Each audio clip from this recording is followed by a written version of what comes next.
দেওয়া আর পাওয়ার মধ্যেই সুসম্পর্ক গড়ে ওঠে। এককভাবে পাওয়া আর এককভাবে দেওয়ার মধ্যে কোনো আনন্দ নেই।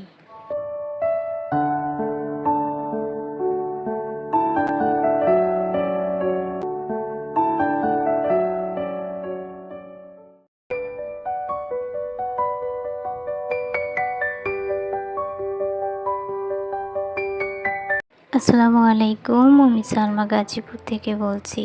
সালমা কিচেন ব্লগে সবাইকে স্বাগত জানাই। কাছে এবং দূরে, দেশ ও দেশের বাহিরে যে যেখান থেকে আমার ভিডিও দেখছেন, আশা রাখি আল্লাহর রহমতে ভালো আছেন, সুস্থ আছেন। আলহামদুলিল্লাহ, আমরাও ভালো আছি।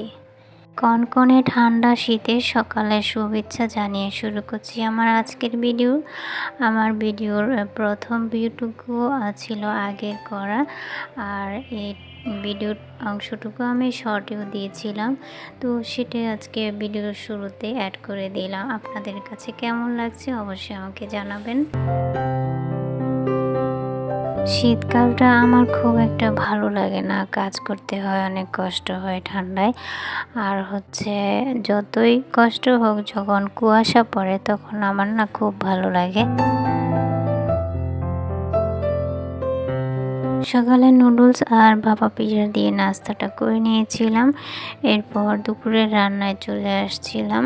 এখানে মাছটা ভেজে নিয়েছি আর ফুলকপি দিয়ে তরকারিটা পাকিয়ে নিচ্ছিলাম, সেটা একটু ভিডিও করে নিয়েছিলাম। তার সাথে আমি লইটা শুটকি ভুনা করেছিলাম আর কি। এটুকুই ছিল আমার আজকের ভিডিও, খুব বেশি বড় করিনি।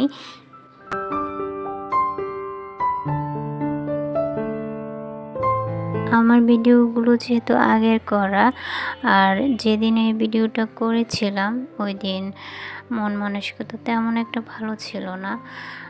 গুড্ডুকে হারানোর 3-4 দিন পরে আর কি ভিডিও করেছিলাম।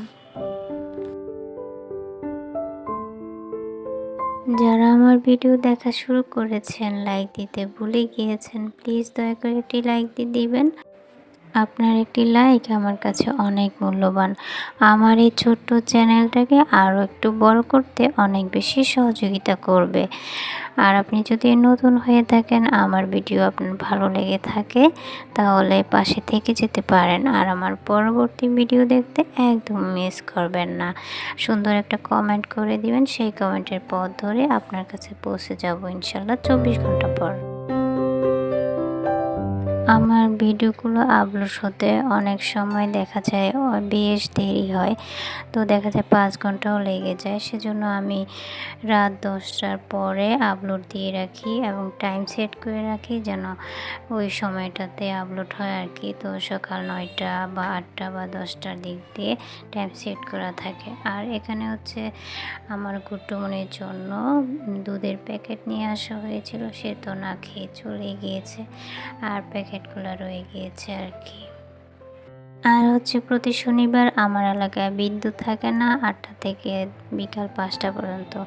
আজকে সবার কাছ থেকে বিদায় নিচ্ছি, ইনশাল্লাহ দেখা হবে পরবর্তীতে। আল্লাহ হাফেজ, আসসালামু আলাইকুম।